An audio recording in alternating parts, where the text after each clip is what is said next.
Greetings, fellow Dagorans, and welcome to Tuesday, the 26th of August, 2014's episode of The Witcher 3 Weekly. And joining us is George. Say hello, George. Hello. That is terrible grammar there. Joining us. It sounds like there's another guy who I'm joining with you. Darren Lineker says joining us every single episode of Match of the Day. If you watch the documentary, Yes, I you'd did. know that. I did. Yeah. So it's the thing. So joining us, like joining us, me, and the viewer is George. See? There's method Fair to my enough. madness. Okay, right. We've got a pretty jam-packed episode. Like, we've got a lot to get through. We have a new 35-minute gameplay video of The Witcher 3 Wild Hunt, and it shows off some of the city, some of the different areas, some of the fast traveling. It shows some different stuff, and we'll be dissecting the parts of it that are new to us, and we will be delving into that. We've got a 20-question QnA with CJ Project Red, community managers Marcin Momot and TEDx Zedlinski. And then we go into the graphical set, into the next-gen consoles, which I can swear down that George will have much to say about that. And then we go into the one question that we have. Woo! We got a fan. Yeah. So now we're going to go into the Witcher 3 gameplay. And first off, when me and George both watched this, I said to you, I love the narrator. What a guy. I wanted to narrate my whole game. It's like city exploration. You can find many of this in The Witcher 3 Wild Hunt kind of thing. Yeah. So one of the first things that we see is that it kind of follows on from the E3 10-minute gameplay that when he was fighting with the Griffin and took its head off, and then he's going into Novigrad, and we see into Novigrad. What did you think of the city, George? Did you like the city? It looked pretty good. Yes, it did. Did he? Is that the same place where he said it looks like it's a middle-aged Amsterdam? Yeah, Novigrad is it said based on a medieval Amsterdam, and is in the realm of Haberside. And this is in the Witcher 2. This city, as you light up your banners in there, we have in the first chapter, like it's pretty much the first place you go. And I'm not sure if it's in the first one. I can't remember. I don't think it is. But yeah, he said it is one of the largest cities, and it's got different suburban areas. Do you, as a person, George, when you play like games like this, do you delve like city exploration, that kind of thing, or do you prefer like out in the country with your sword in your back, exploring that way? Depends which one has more enemies. Depends how the game does it. Like Skyrim, obviously I prefer Outer City, but when it comes to like Assassin's Creed, it's the whole thing. Like was it Assassin's Creed? What with Assassin's Creed 2, where there was that and Brotherhood as well, where you could actually go out between the cities and ride a horse between them. Yeah, you could do on Assassin's Creed 3 as well, but let's not talk Assassin's about Creed. that. We don't talk about that game. Like that was boring as hell, riding a horse just so you get enough to over city. Yeah. Depends how the game does it. Like sometimes city can be better, sometimes outdoor can be better. Really depends. Yeah, and personally, I prefer like going into cities, to pass a bit of time. So if I want to go on it, but I don't fancy doing a whole new quest, I'll just go in there and I don't know, ask a guy in the bar. If I go in Skyrim, I'll ask a guy if he heard any rumours lately and pick up a couple of quests or something like that, or maybe play a mini game or something. Or like in a game where I can think of where pretty much everyone will prefer city exploration is Grand Theft Auto. I think that's probably the best game for city exploration. Like everything in my mind, in my mind. I think anything good, most of the good stuff that happens is in the city. In the new one, you do get good things that happen outside, but yeah. So I agree. it looks good, and I like it. I do like the big cities. Like the bigger the better for me. Like It's got to be dense though. It's got to yeah, be quite dense. There's got to be a lot of people, a lot of activity going on with that city. yeah, I agree. Like Daggerfall was in the Elder Scrolls Online when we went there in the beta. Oh yes. Yeah, I love that city because it's literally the market, and it's like a rail of roads, and there's like tall buildings in it, and it's great. And there's Albion also in Fable 2. That's a great city. It's huge castles and huge kind of cramped on top buildings. It's kind of overshadowing you in its it's pretty cool, and like that. I prefer like you said, the more dense cities like in Skyrim. You've got your Whiterun and your Windhelm and your Solitude. Well, then you've got your Falkreath and your Dawnstar, which is shit. So yeah, I agree with you. But Of course you do. I'm never wrong. yeah, oh yeah, and he was talking about the different suburban areas within the city, and as it has a poor area which we see Geralt go into one of the pubs, as that's where you'll find your beggars and your brothels and stuff like that. And then and then when he was going through, we went into like the castle part, the posh part of the city where the high royals will be living in. And he kind of explored more of the city going down the river, and I do like this kind of class system in a city. It's for the people that like role playing, like the ones that do it like all the time. I think they'll like this city. If their role playing is Geralt trying to be a high lord, they're going to kind of want to be hanging around and talking to the higher up people in the city, kind of thing, won't they? Yeah. So it's good, and like it's not like it's never been seen before. It's been seen in like we were saying before, in like Grand Theft Auto and in the Fable series. Like different areas. Like the main city is really normal, and when you go up north to where like Trevor lives, and it's all hilly billy. Yeah, and like and when you go Franklin lives, it's like the hood kind of thing. It's different per area. Yeah. Yeah. So, yeah, and when Geralt gets to the bar in the city, and by the way, this was on your screen right now, and we see him we see the choices that the Witcher 1 and the Witcher 2 are kind of famous for, where you can decide which area of the dialogue which area of cutscene you want to take. It's like, it's not groundbreaking or anything, but it's kind of renowned for it, where instead of just forcing in the cutscene, instead of going just one direction where you kind of have to go that way, you can choose which direction you want to go. And it was kind of good to see, like, choices are good, aren't they, George? Choices are always good. Like, and I've never seen a point in life where choice is not bad. yeah. So, after he leaves the bar and he finds out about this guy called Johnny, and he wants to go find him, he needs to go into No Man's Land, and we see the fast travelling system in place, as it is done by going to from signpost to signpost. So you have to travel to a signpost, and then you travel to another signpost in the same area, anywhere in the world that you've explored before. Do you know, like in Skyrim, George, if you went to a city and then you went to a farm, it come up with discovered, so you can fast travel to them. It's like that, but with signposts. So if you find the signpost just outside the city, then you can fast travel to that signpost again. Yep. It's like that. So it's a good way. I think it's the best way of doing fast travelling, because you are still exploring the world and you still get to see a lot of what it has to offer. Yeah, but because of the sheer size of the world, you're still able to jump from place to place without taking half an hour to get to one location. I agree. Exactly. So like, can you think of a game that's done it really bad, fast travelling?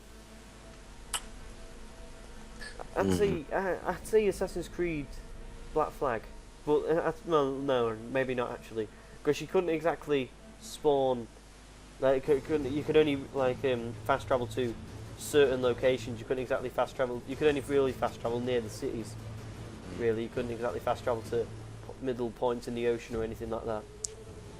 But I'm trying to think games what really have fast travel. I know the ones I can think of are good ones. Yeah, so I think it's kind of hard to cock up on it with so many good examples out there. Like, I like the Elder Scrolls Online way, where you're using your the way shrines to go from one to the other, or it comes at a cost if you don't use a way shrine. I think this way is a good method, the Skyrim way. It's a good way. Oh, How was it? Was it in Morrowind where you had to go to Magic Guild and travel? Yeah, Mage's Guild. That's the one I was literally about to say. Yeah, so Morrowind, you had to go to the Mage's Guild to fast travel to the other Mage's Guild. So yeah, that's that. And the dev gives us a little guide into how large the world actually is, as it would take 20 minutes at full gallop on your horse. So that is, how fast would you say that's 1.5 times your speed of the man, George, would you say? Maybe 2 times. Yeah, yeah. I was thinking twice, but then I'm thinking, yeah, we'll go twice. That's twice the speed of Geralt, and that's going at full gallop all the way to go down the road. And it shows you the road to take. It shows you on the map which way to go, which is the fastest route. And that's just mind-boggling of how long that would take.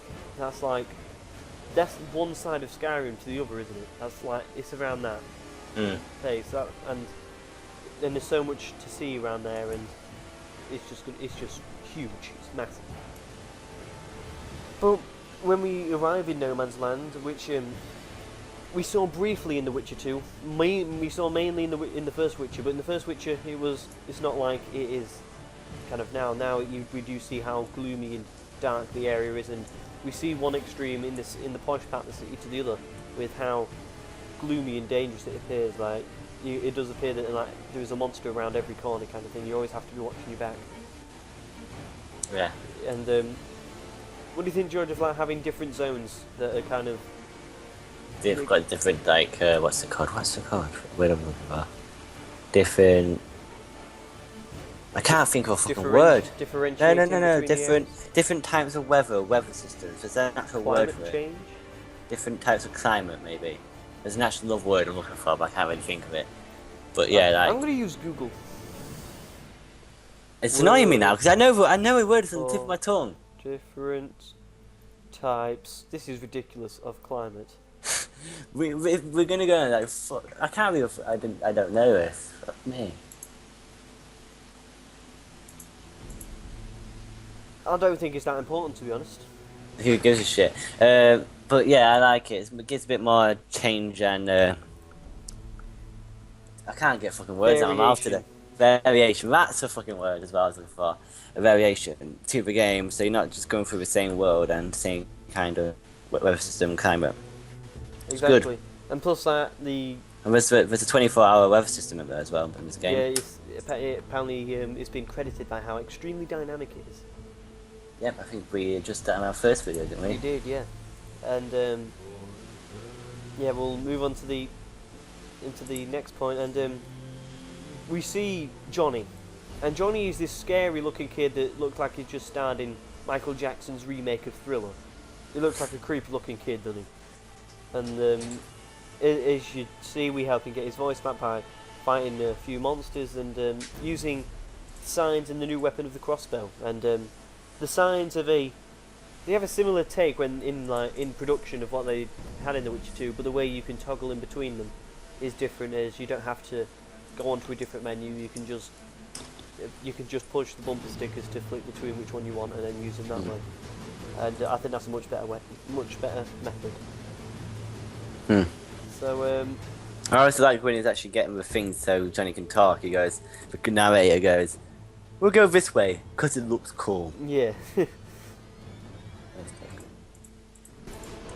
going. Yeah, and we go into the character screen, and in my opinion, it looks very similar to The Witcher 2, but the difference is that you can see your character.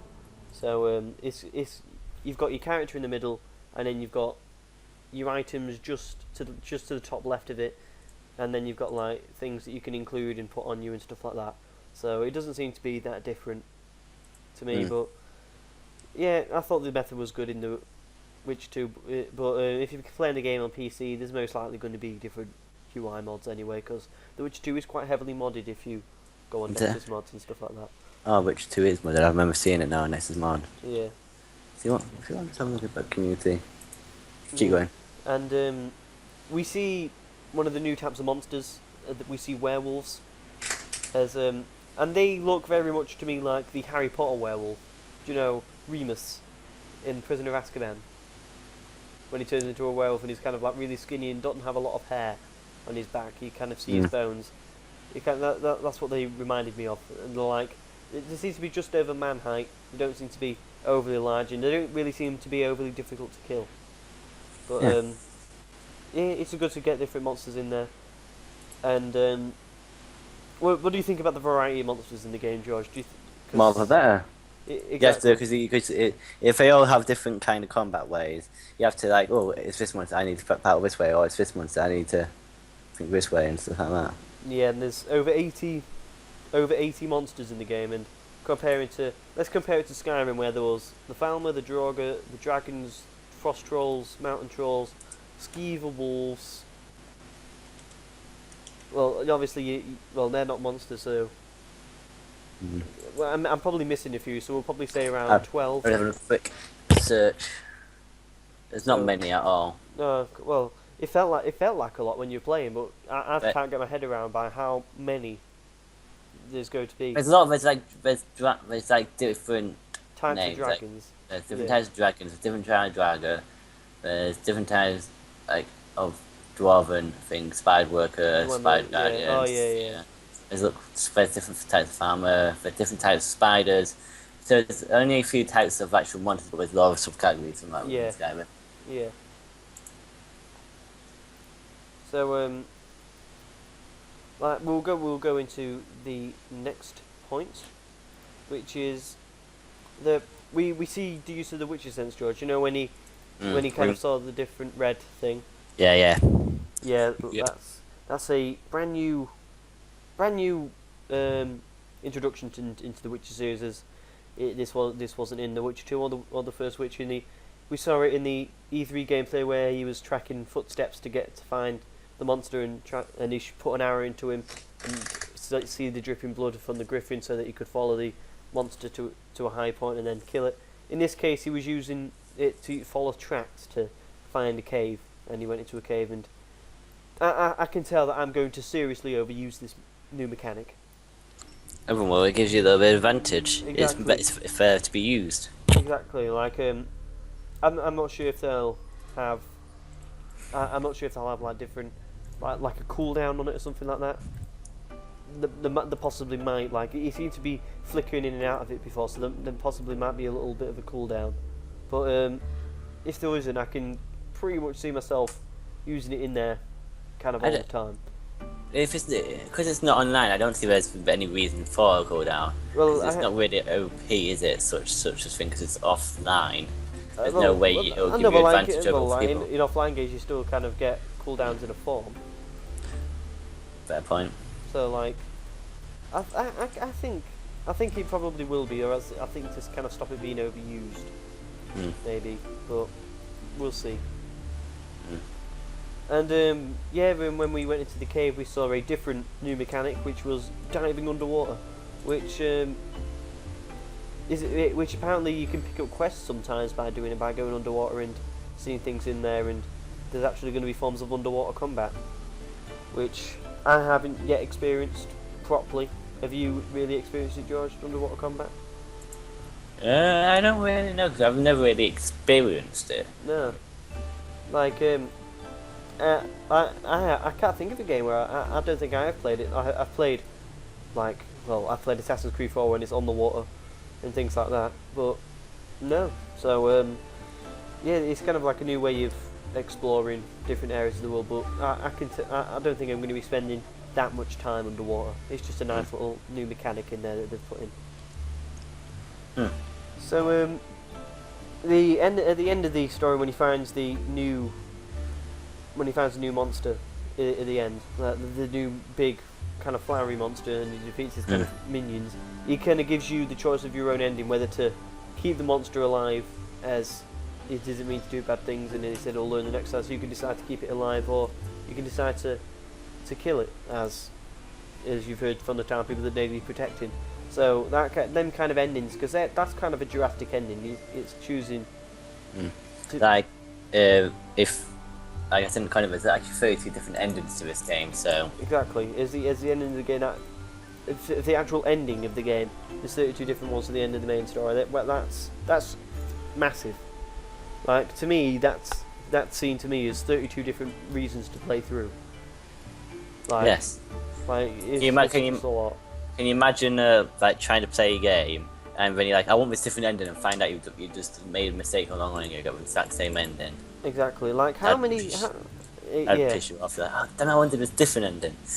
Exactly. Like, how many people replay Grand Theft Auto 5 to see Deathwish kill Trevor and kill Michael?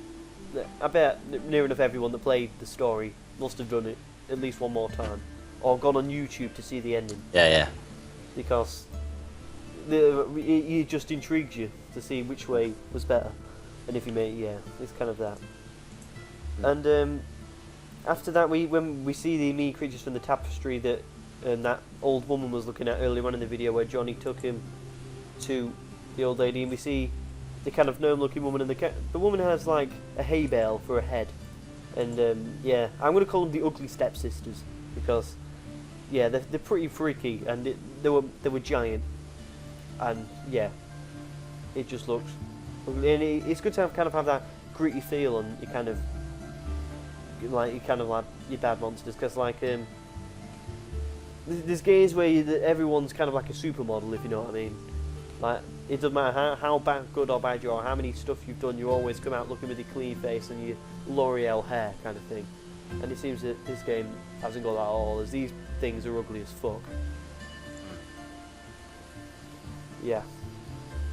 So, at the end of the video, we see a reference to the first Witcher, and apparently, according to some people on the Wiki, that this character is going to have a massive influence in this game, as she's apparently in the book massively, and it's a character called Ciri. Apparently there's two women, one called Ciri and one called Trish, and them two are kind of two of the main characters that are going to be in the game. So we see her there at the end of the video. When in PlayStation Access, they said there was 3 main girls. No, I went back on that interview. It was 2. Okay. Yeah. So that's kind of it for that video, for that 35-minute gameplay video. Overall, George, what was your impressions? It looked very good. It was quite. It sold me to it. Because I didn't really know much about the game before. I kind of played the first 2, obviously, but I didn't hear much about it. I watched it and I was like pretty impressed. It's pretty good. Yeah, like the things that they haven't shown off before, which intrigue me big time. Like the city, I can tell that I'm going to spend a lot of time in the cities. The different range of areas, some of the different characters, it just looks incredible to me. I can see it winning. I can see it doing really well. I will let it at that, in case I get completely cocked up on what I was about to say next. So we'll go into the next part of the video, and there was a CG Project Red QnA where there was 20 questions asked and answered with Marcin Momo and Tedek Zielenski, who are community managers at CG Project Red. And we've got all 20 questions up, and what we're going to do is George is going to ask the question, and then I'm going to give their answer, and then we'll kind of reflect on what they said a little bit. Hey, so we'll go into the first question. Okay, how much time do I have to complete quests I embark on? Is there some sort of timer? Will something bad happen when I don't complete on time? Question mark. And in general, they come back with, there is no timer, you can complete quests at your own speed. I don't think I've ever seen a game, really, where you've got, unless it tells you, like Assassin's Creed, where you got to hunt down someone. I've had a time on every single quest. I think that's what he meant there. I don't think he meant that every single quest you have to do it under a time. I think he means, on some quests, like you said before. I think that's what he meant. And then, probably, yeah. Second question. But I'll keep going. First, what do you think about having no timers on some quests? You think good? Of course, it's good. Everyone plays games at their own pace. Let them play the game at their own fucking pace. I hate being rushed. Like some people like playing Skyrim, just like get all the quests done, just get straight through. Some people are like, ooh, mountain. People play games at a different pace and let them play at their own pace. Exactly, and that's what they're doing. It's good. Okay, so second question. 1 second. Okay, there you go. The first Witcher and The Witcher 2 differed quite a lot in terms of mood, music, and combat system. Is The Witcher 3 similar to the first or second part? It's kind of a cop-out answer, actually, from CG Projekt Red. It says it has taken good aspects from both Witcher 1 and Witcher 2 to make a different game, but a better game on the whole. So, yeah, it's a good thing though. They're taking the feedback from what's good and what's bad from each of the combat systems, and took out only the good, got rid of the bad, made better thing. It's good, but like it is completely different to the first two though. As this is completely open world, and it is different. And to To be honest, I'd rather them answer a different question. Next question. Could you please name some stuff you can do aside from the quest? Is this the actual questions from the article? It's not an article; it's a video. Video. Okay, so So- you typed it down. Yeah. So it Yeah, sounds, yeah. how it sounds from typing out, it seems like a very like a professional person kind of asks a question, but Oh yeah. I'll let you off. Yeah. So the some of the answers that they put was hunting, as they said that Geralt is a professional monster hunter, and that's what he does. That there's also bounty, so like side quests, like we used to see in Skyrim and pretty much any RPG ever made. Beaver There dog. is- Yeah. Beaver dog. Big bad dog. God, I used to watch that show. It was quite There's- entertaining sometimes because they're really religious. Yeah. There's fist fighting, so all you hard blokes out there who think like, Captain has to have a fist fight outside today, and you're gonna slap on the witch and go, yeah, fist fight.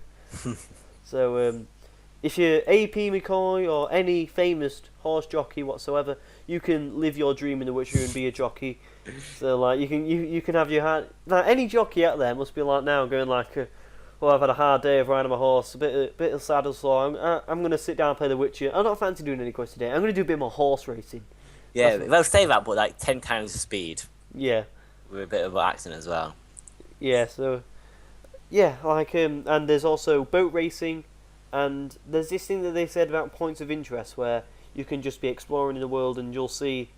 The example that they gave was that you could see a village in the distance and there'll be smoke coming up from the village, and as you get closer to the village, you'll understand that you'll see that it's bandits that have taken over and have a big fire in the middle of the village, and that you're saving the village from the bandits. And what he said is that it's not going to be pointed out on the map or anything. It is going to be something that you stumble across, It's good.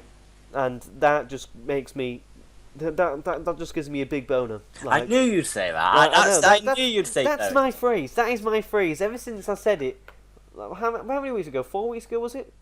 You said When I it. first- You say it quite a bit when you play FIFA as well. Yeah. When Said every it time once, some bit of good news that I get, it gives me an erection. I'm not gonna lie. And And this you bit you does. say, I'm so aroused, or whatever. I'm very aroused. That. You That's always say- Anchorman. That's an Anchorman quote. I know, I've seen Anchorman, of course.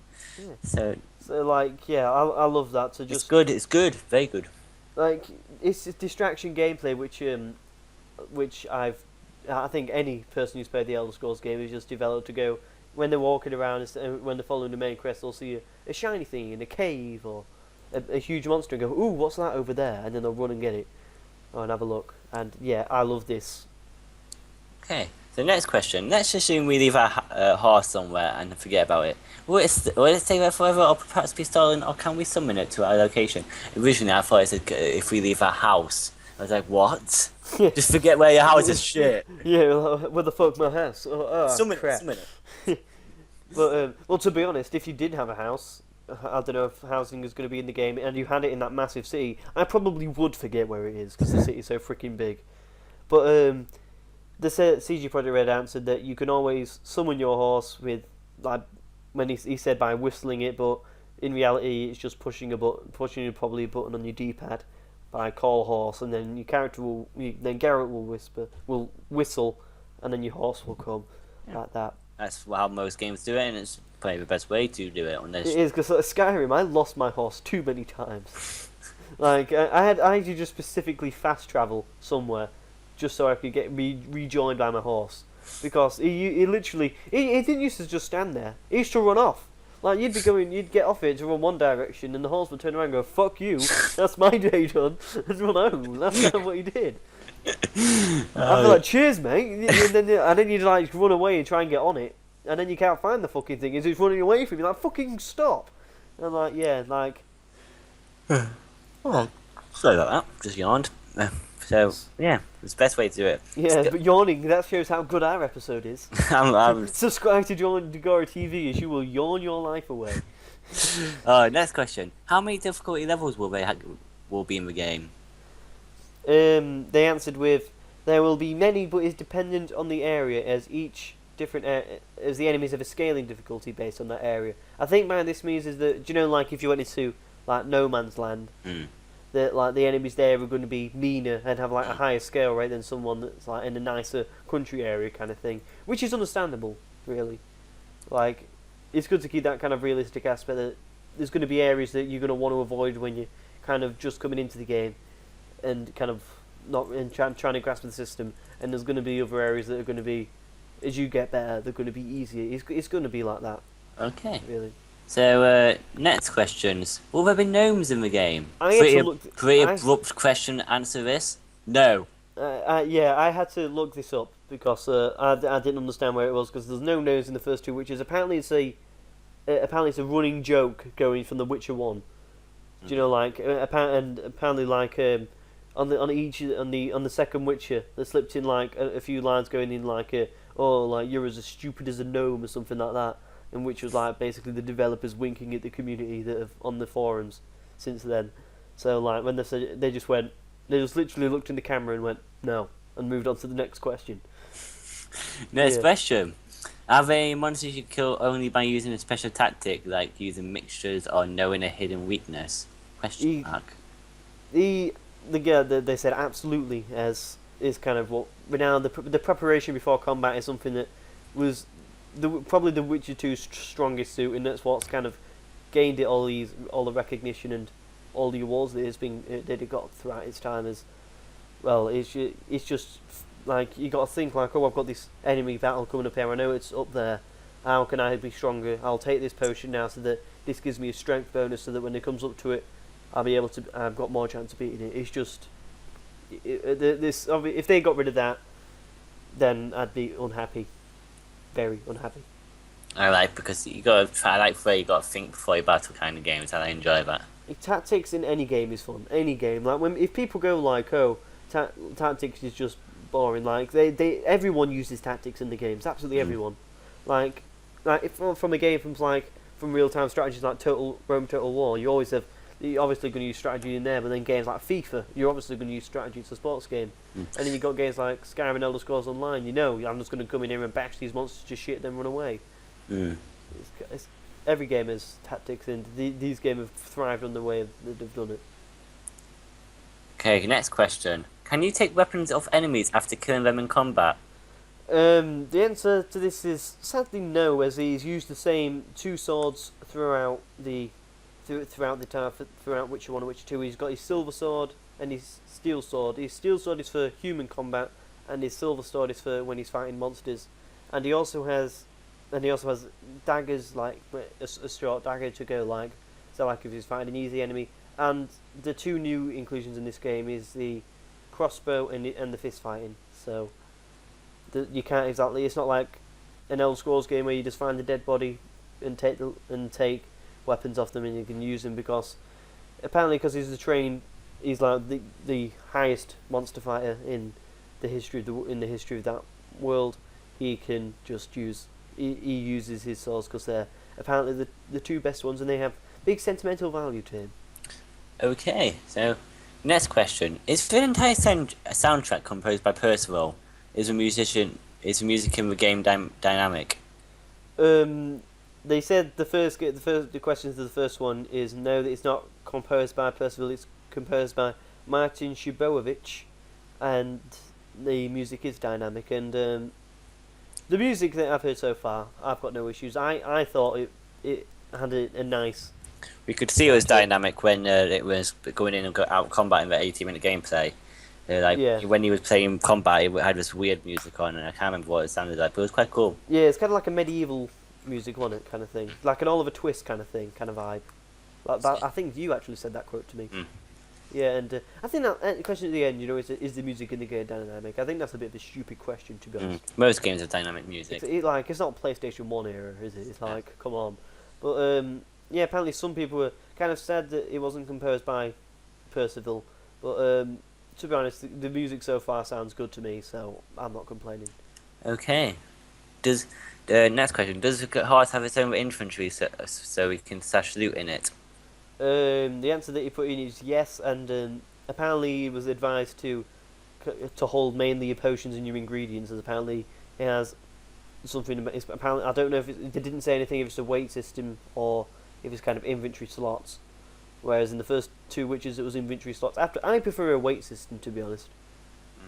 Like, I don't know, like, I wouldn't say it's more realistic, because you can't exactly carry around, like, massive steel breastplates and, like, 10 of them, and then, like, anything like that all the time, but, I don't know, it just seems better to me. I prefer it that way.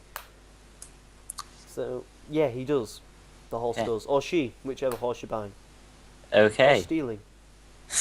Yeah. Does the game have any random encounters? Say you're on the road, what can happen? They say yes, there is lots of characters and beasts that have their own agendas. So when you're on the road, you could see one of the examples that he gave is that you could see a griffin fighting a monster just on the road, like on a hilltop, both fighting like huge monsters fighting each other, and that you could just like stand there and watch, or you could just think like fuck that and run off, or carry on going and try and get past them, or go up and kill them both and claim the stuff from them and things like that. And that's cool to me, like seeing that happen. Like who didn't want to see in Skyrim a giant fighting a dragon? Like who would win? Christ knows. Like it's like a WrestleMania kind of thing. That's like you never know what's going to go down, and like that thing's kind of happening in The Witcher 3. And like I know what I'd do. I'd just stand there and watch for a bit, and then when I realise they're both low in health, yeah, I'll go up and claim the victory. Like. And if I see that like some other big bastard comes in and he's kind of getting closer to me, then I would probably turn around and run. Fuck that shit. Yeah, because I'm going to be honest, I'm not the best at games. Can't I know I'd die. Apart from FIFA, he kicks my ass. Yeah, I know that I'd die, so I'd probably turn around, run, and go like, yeah, I'll leave that story till another day. So yeah, next question. Can you actually visit a place in Novigrad where you put your logo on one of the rooftops, done whatever that means to them? Play the first Witcher 2, but Concon. In the second one, when at the end of kind of like the prologue, and at the end of the game as well, he goes through the tunnels, through the sewers and up onto the rooftop, fights the enemy and puts the banners on top of the fort, which is following his king. And he says you can't go through it as directly as The Witcher 2 did, but you can go through it as a different way. You can now jump in this Witcher, so you can kind of get up that way. So you can still visit it, but not as you did in The Witcher 2. Next question. Can you sneak and perform stealth attacks? This I think will be sad news to some people, but he says no, as Geralt prefers face-to-face combat throughout the books, and they did not employ any sneak or stealth abilities in the game. What do you think of that, George? I don't know. It depends. I kind of think it limits of playing style people, but you know. I agree with you perfectly. Like I think the loyal Witcher fans won't be bothered because it's not changed from the first to the second one, but I think there's a new boatload of people coming in for this game. Like the reason that I went back to play Witcher 1 and 2 was because I've heard about this, and I was like, I've heard about the other two, and I've heard they're good, and now I'm seeing this and I'm thinking, wow, I'm definitely buying this. I'm going to go back and play the other two. And now loads of people coming back, they're going to see that it's open world. They're going to try. They probably are going to try different playstyles, and it does seem a bit restrictive. And I think it'd be something that they could employ, which would be good. But they're also not going to do it. Well, could you please explain the potion bomb we fill in the system and how it will affect the combat difficulty? It is a completely new system from the previous two Witches, as what happens is you can either find a recipe on the road, or you can buy a recipe from a shop or a trader, and then it'll list the ingredients on the list, and you find them, and then you make it while meditating.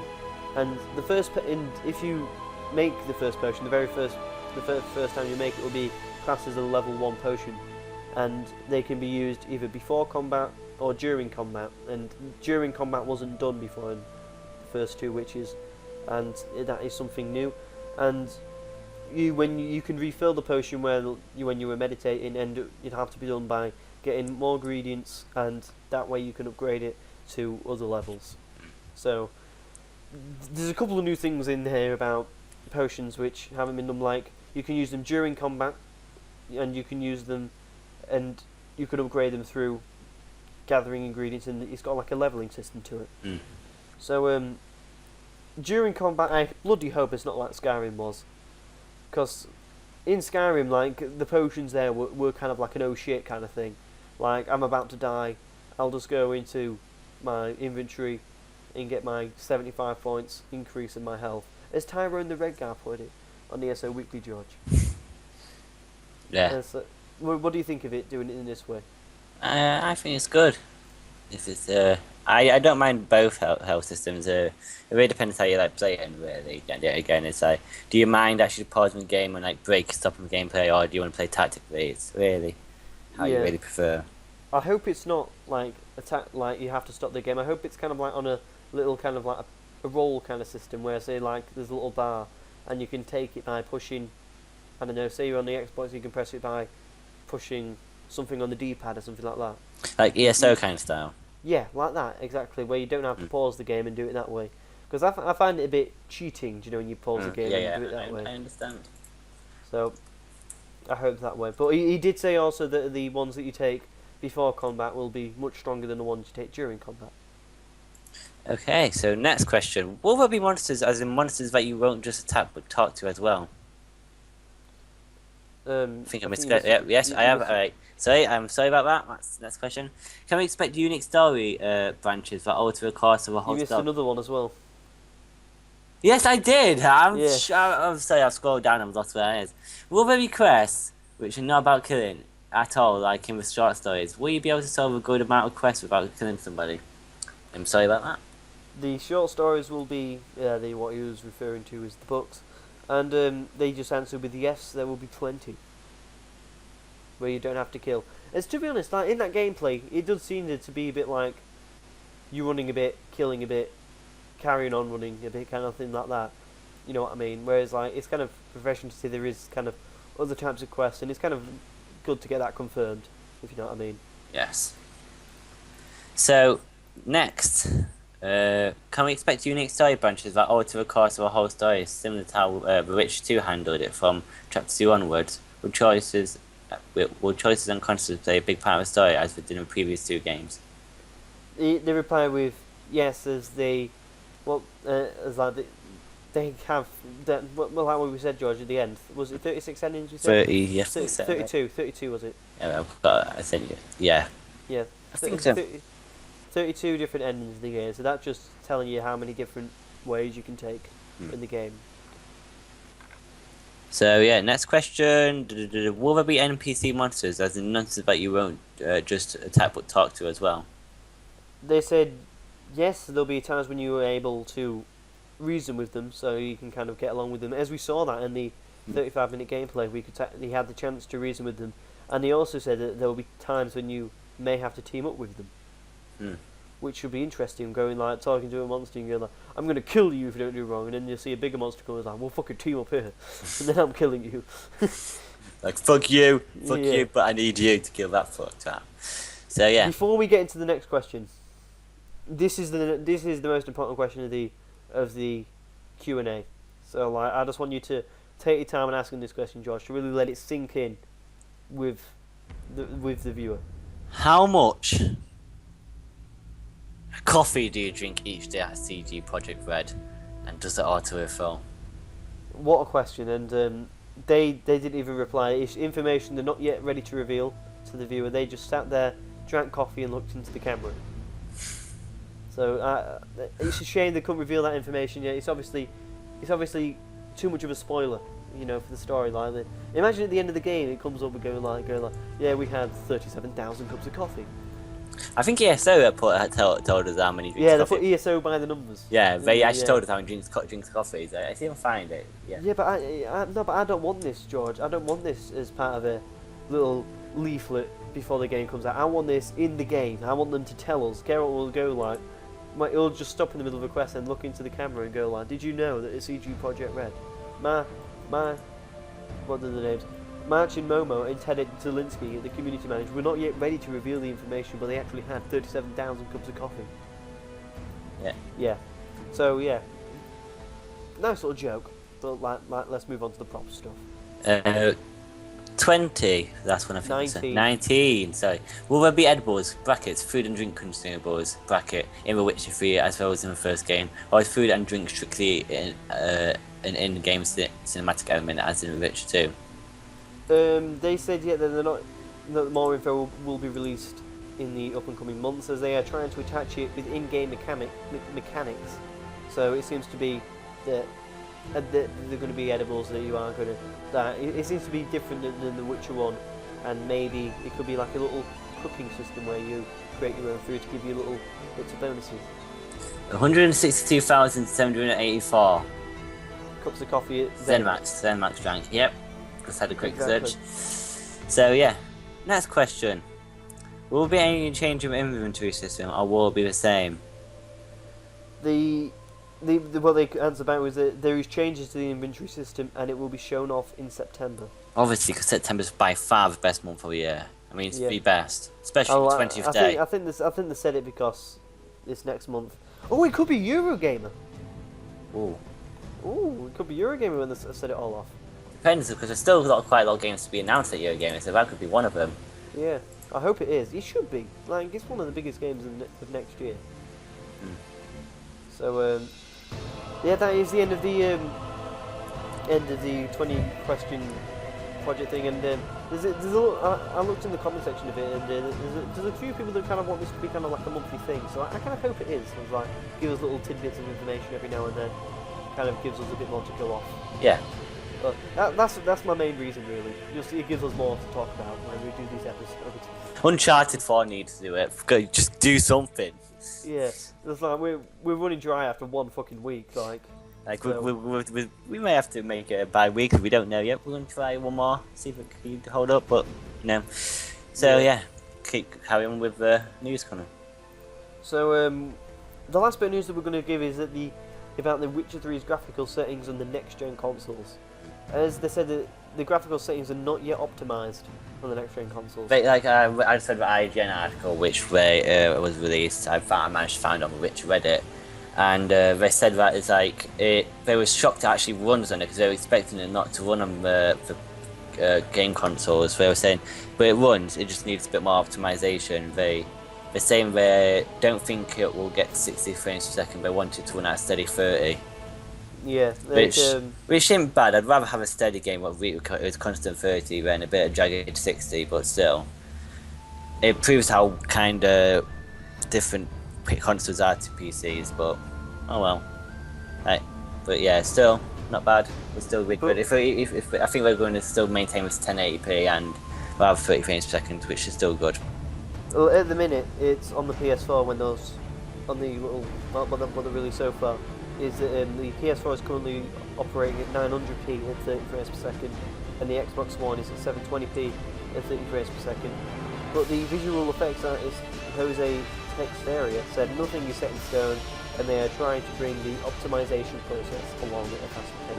Like, I said, Witcher is a PC game. It's originally a PC game. Witcher 1 was only released on PC. Witcher 2 was on Xbox as well as PC. Xbox 360. You know what I mean.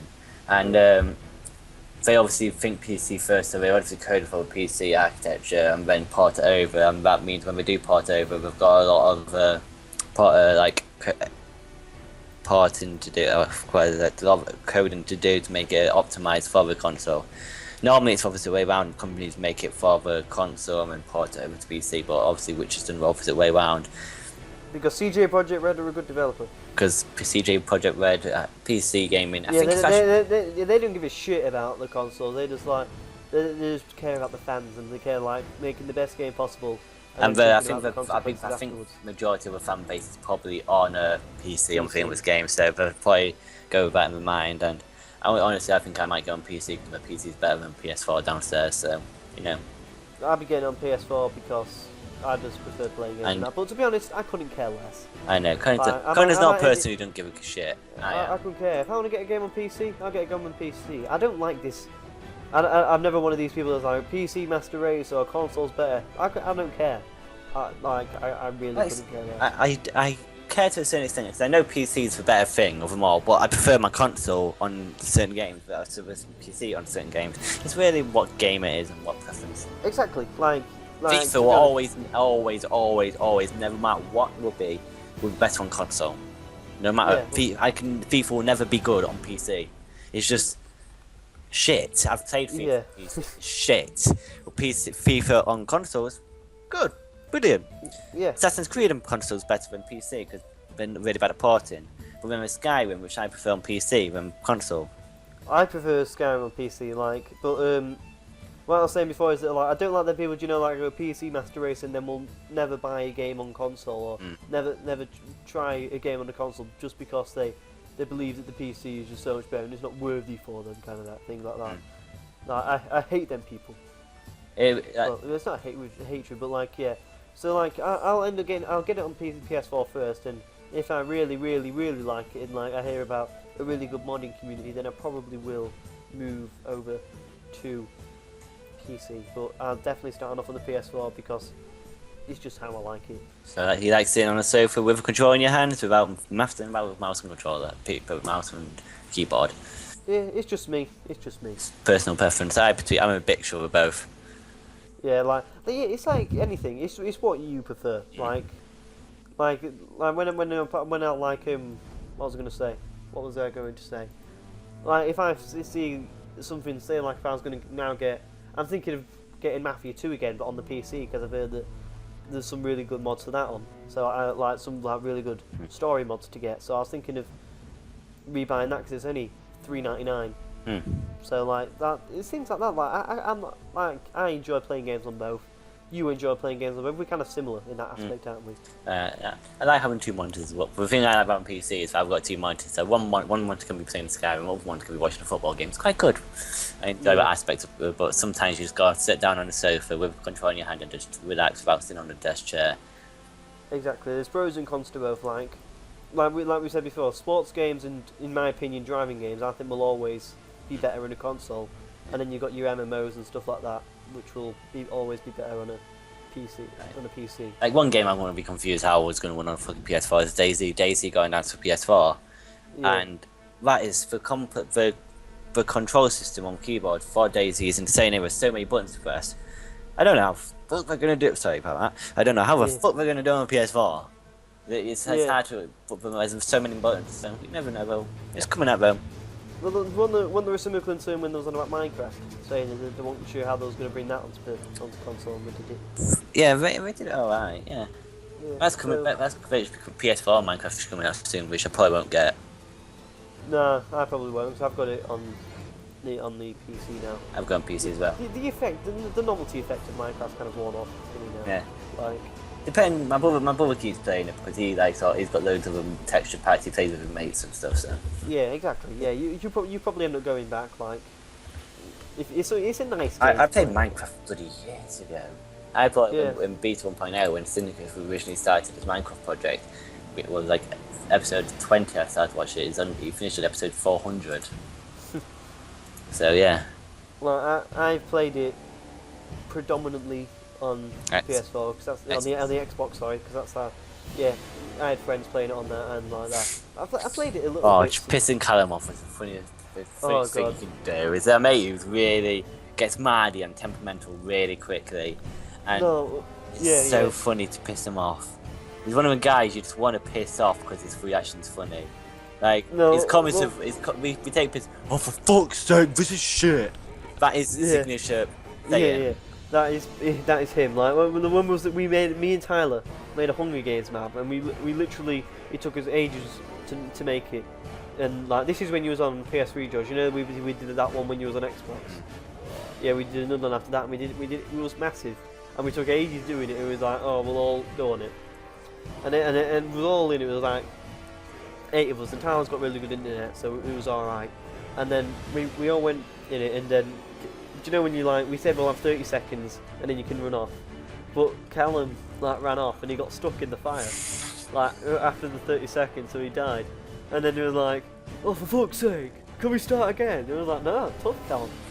Oh, that was fucking shit. And then everyone was taking the piss of him. Aiden was going oh, stop moaning, Callum. And then he went, oh, if you died, you'd be moaning. He's like, no, I won't. And then 2 minutes later, Aiden died. I was like, oh, what do we do now? He's like, oh, you got to wait for a winner. And I was like, honestly, there's nothing for us to do. And we was like, oh no, you're dead. He's like, well, that's crap, isn't it? It's just it was just moaning. It's a twins. It's like when I messed up Callum's Minecraft stadium. I got inside of a stadium, like between. It's like imagine a triangle. It's that triangle. It's like which is one side to that. Went inside there, filled it with water, squids and everything. Went, Callum, come over here. We went, oh, for fuck's sake, George, why would you fucking do that? Oh, for fuck's sake, Harris, kick him, Harris, kick him. And I'm just in the background pissing myself. So yeah, enough with our lives. Let's go to the question. Inezka, what weapon will you be looking forward to using? Do you want to go first, George? I have no. I don't know what weapons they like, but I like there's my sword. There's two swords, yeah. A sword, really, innit? Pretty much, yeah. And a bow is always good if you want to go from background. And it's quite cool. Yeah. For me, to be honest, on the range of weapon front, The Witcher is a series I think has suffered quite drastically from it. There's not exactly. There's only really one playstyle to go for, and that's in-the-face combat. And I don't know, it's something that I think is a weakness, but it makes up for in different areas. And for me, it's the crossbow because it's one of the two new elements, and I'm not exactly going to go to a monster and start fist fighting it. Like it's something that I'm going to go for. But saying that though, I think in a way it's good to have one kind of play balance for the developers to focus on, because it does give it more balance in a way. Because like sneaking was the most overpowered fighting style in any game for Skyrim, in any game that I've ever seen. Like you can, if you got your sneak up to 100, I've told you, I think I said this last week, that if you got your sneak up to 100, you get the 15 times damage perk for one-handed weapons. And this guy sneaked up on a dragon and stabbed the dragon one time with a dagger, and he killed the dragon. That's just crazy. So I think that's the episode done, would you say, Joe? Yes, I would. I think it's been a pretty decent episode, to be honest. I thought we've had for first time in like 2 weeks, my internet's actually been decent, and we hadn't had to stop to go on a different system or go downstairs or something, because I don't know why, but I'm actually getting over 2 megabytes per second, which compared to Connor's is fucking shit, but for me it is consistent, and I can do smooth gameplay. Did I crack up any time doing a video? Once, I think, like near the beginning. But that was me because I was loading a video, I think, once then. Yeah, I can't even load a fucking video at the same time as Skype. Fuck me. Yeah. So yeah. Whereas for me, I can probably download like some freaking hentai Asian porn and still. That's the shit you're into, Connor. Go on. Yeah, so, fucking tentacles and shit like that. I hope you guys enjoy the video. Do you want anything to go for, George? Anything to plug in? Plug away. Yep.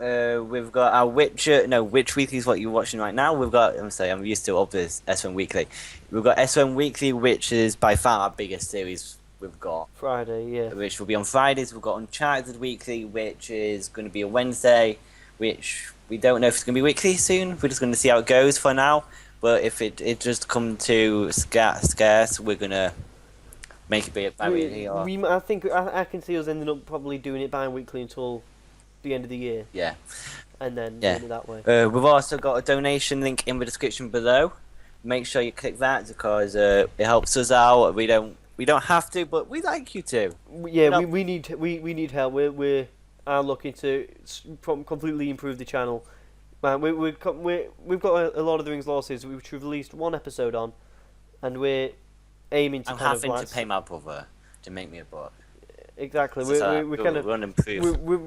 aiming to improve that massively and kind of make that the #1 series on the channel, and kind of make it kind of like top quality, really. We want to do and wouldn't be quality like of Shoddycast, who is a big inspiration for our channel. So, yeah, that is our inspiration. Like if you watch their last series, they've paid a bloody voice actor, they've got editors, they've got people helping them out make the videos. That's the stuff. That's the quality we want to reach one day. That's like at the top, and that's what we're aiming for. And we're currently at the bottom, and the way to get there, we need support and.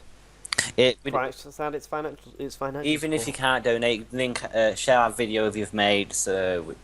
Like the video, subscribe. Click a like. Because we're bringing more people in, which will make more views, which helps us even more. It's just a beneficial thing. So yeah, that's the end of the donation. Also, Even if you hated the video, and also, if wait, keep going, Connor. yeah, I'll just finish my point. Sorry. Even if you hated the video, you hated everything about us, and just say, just be nice and click like. You should be like, I'll never return to this channel. I'll click like this one time. Also, this is something I haven't really told Connor yet, but in below is a referral link for freedom. If you join that, it will help us quite a bit. If you got a channel who you think you can go within the network, click on that. Where we use our referral link, it helps me, helps you. So it's a beneficial thing. So that's pretty much all of it. Like, comment, subscribe. Yeah, and also subscribe to John the Fellow Decorans. Bye. Goodbye.